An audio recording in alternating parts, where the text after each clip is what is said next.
morning.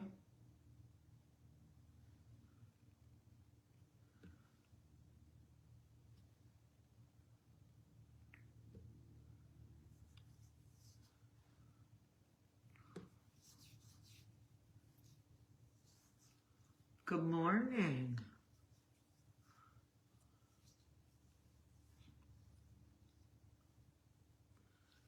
Good morning, good morning, good morning. Good morning, everybody. How are you? You know what, Sarah? Thank you for asking that. Truly, Sarah, thank you.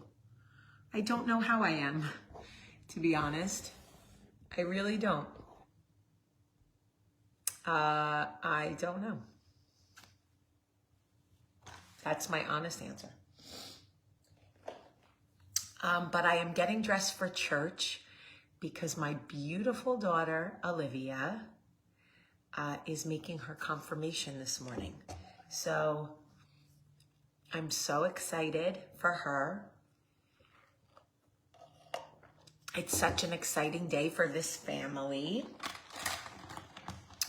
It is a soccer Saturday, but not this morning. Later. Michael's gonna have to go to Tennessee for soccer. I will have Olivia, and I get to spend the day, just me and Olivia, and I'm very excited about that. But we are going to church, and I am getting ready for that. So I'm wearing a dress. You may notice. Thanks, Gail. My love. There's only you in my life. The only thing that's right. My first love. You're every breath that I take. You're every step I make. Anyway, I wanted to tell you a story about this director who did something that shook Hollywood in April, but made so much sense to me that I must have read his words over and over and over again. So there is a director who directs the Fast and Furious movies. Now, the Fast and Furious movies are the most successful franchise in 21 years of movies. The most successful franchise in Universal history, I think. So anyway, it is very difficult to direct those movies. First of all, there's a lot of personalities. You're not just dealing with the studios. You're dealing with Ludacris and Michelle Rodriguez and Vin Diesel and part of the time The Rock and Charlize Theron and Jason Momoa and all of these people, right? Not to mention the loss of Paul Walker. Not to mention some of the movies worked, some of the movies didn't work, and blah, blah, blah. And they just came off Fast and the Furious 9, which was the least successful, even though it made $736 million. It was the least successful one of the movies since Fast 5. So there was a lot of pressure on this newest one, Fast 10. Now, if you don't care about movies, stick with me here. Okay? You don't have to care about movies to understand what I'm going to tell you. So, you know, when you have a lot of personalities, there's a lot of disagreement, but there is process on a movie. A script is written by writers. It's approved by the studio. It's approved by the actors and director, well, producers, director. And then you have what is called a locked script. Okay? So once you have a locked script, that's it. The script is locked. No more changes. This way, everybody has time to learn their lines. Directors have time to block locations, run rehearsals. But when you have certain personalities that think that they can change scripts after they've been locked, they don't like their lines, they start fights with the director. And this happens all the time, by the way. This isn't like a new just Fast and the Furious issue, okay? But I'm getting to the point of this conversation. The director of this movie was in a room having a fight with one of the producers who was pushing back on scripts and locations and whatever. And the director is going, I don't understand why we're having this conversation because this script is locked and we are starting to shoot. So I'm not even sure why we're here to talk about this.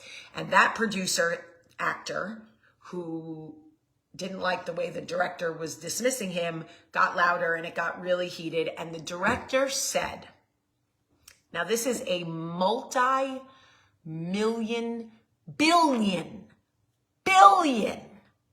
with a B, $billion franchise, okay? This is the last one they're making. This director would go out as the most decorated Fast and the Furious director of all time. He would close out the franchise that he came on in number 3, like massive for him. This man said in that moment, this is not worth my mental health. And he left. And everybody thought that he would cool down, he would come back, whatever, and he didn't. He called his team and he said, my mental health is in jeopardy. I cannot continue. This is not worth my mental health. And everybody was like, what? No, you're going to be fine. Take a beat. And he said, a beat is not going to protect my mental health. You need to hear me when I say my mental health is in jeopardy. And as people, we don't care when someone says my mental health is in jeopardy. We don't care. Do what you're being paid to do. Do what you said you would do. Do what you signed up to do. Do this, do that, right? And he said, I don't care how much money everybody loses. You've made millions of dollars off me. My mental health is in jeopardy, and I cannot allow that to happen. This is not worth my mental health. Get me out of this contract. So everybody scrambled and dealt with the studio and ended up getting him out of his contract. And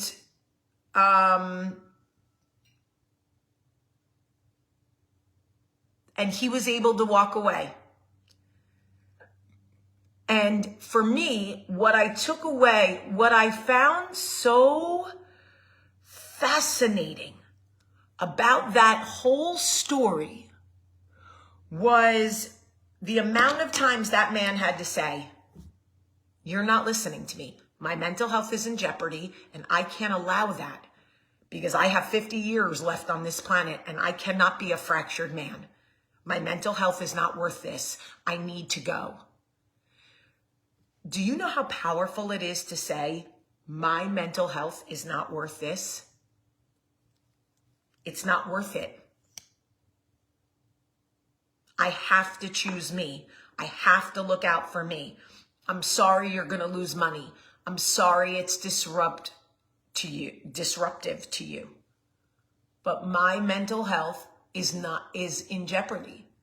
Being able to recognize, first of all, being able to recognize that a situation is not going to be fixed with just, because certainly there are situations where you can just take a beat. You could just take a beat. You could just go for a walk. You could read a book or have sex or masturbate or fucking go for a drive. Sure. There are situations that just require some distance, a little me time. This week, I have taken me time. I have not spoken to almost anyone this week. This is the longest I've ever gone without talking to Courtney. I'm going to church. So I say that to say,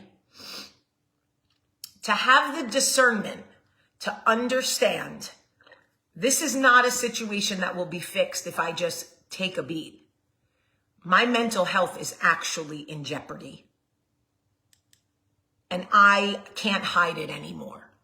I need you to know that I'm not okay and I have to walk away from this situation because I have to protect my mental health. Y'all, I was like, oh my God, this is amazing, okay? It is amazing to me that somebody understood this is a dire situation. I could not be okay from this. I could really not be okay. I have to walk away because my mental health is in jeopardy. Do you know how important it is that we learn to say before it gets too bad, before it gets to the point that we get depressed or, God forbid, suicidal or whatever, to say, whoa, my mental health is actually in jeopardy. I have to exit this situation. This situation is dangerous for me. I can feel it. Yeah, we gotta respect it when somebody puts their hands up and says, my mental health is in jeopardy and I can't allow that. And I am seeing it more and more. I'm seeing the brave conversations. I'm seeing people say, I need help. This is more than just a bad day, a bad week. My mental health is in jeopardy. And yes, Mary, exactly. Respect it like you would respect chest pains. If you feel that your mental health is in jeopardy, you need to speak up like you would speak up if you felt pain in your chest. Because you can't live. You can survive, but you can't thrive if your mental health is fractured. Your brain is the most important organ you have. It affects every other organ. It affects the way you breathe. It affects the way you think. It affects your ability to walk and digest and blink. Okay, hold on. Gotta wash that off my hand. Hold on.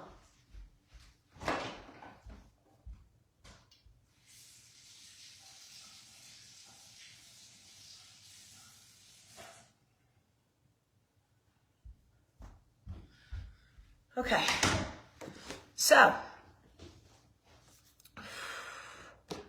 I just wanted to remind you that those words are out there for you, okay? And if he could say them at the end of a $300 billion franchise, if he could say, my mental health is in jeopardy, so can you, and so can I. And I love this smell. Isaiah 26:3. You will keep him in perfect peace whose mind is stayed on you. Amen. There are so many jobs. Y'all don't tell me about jobs. There are so many jobs. In fact, and this isn't a political thing, but the job report came out and we've created more jobs in America in the last year than I think we have in 30 years. There are jobs coming out of the Watusi in America. Everybody is hiring. Everybody. The job market is like the housing market right now. You can almost demand whatever it is you want or need job-wise. So if you are that unhappy at a job that your mental health is in jeopardy, sis, you got to go. Because we are thriving job-wise in America. We fucking drowning, sinking, quicksand shit in other parts of this country. But boy, our job market is popping, okay? So if you hate your job, pray about it and move on. Because we got jobs everywhere. So many fucking jobs. We're like, jobs. Who wants a job? Damn, y'all, I look old. But that's okay. Anyway, I smell so good. I love you, and I am... Oh, Kim, you saw me walking yesterday? That's nice. That makes me happy. But I love you guys very much, and that's not true, Patricia, that nobody wants to work. That is not true. Every single person I know is employed. So maybe you need to change your circle if nobody around you wants to work, or you just making like a general statement of fallacy. Every single person I know who needs a job is employed. Nobody wants to work. Nobody wants to work for bullshit like they used to have to do. Nobody wants to work for peanuts and salaries that they can't even take care of their families. That might be true, but people want to work. That's not true. I got like 8 jobs. Linda's trying to find a job. Linda, tell us where you live. Tell us what city you live in. I'm going to help you find a job, sis. I got you. I am not playing.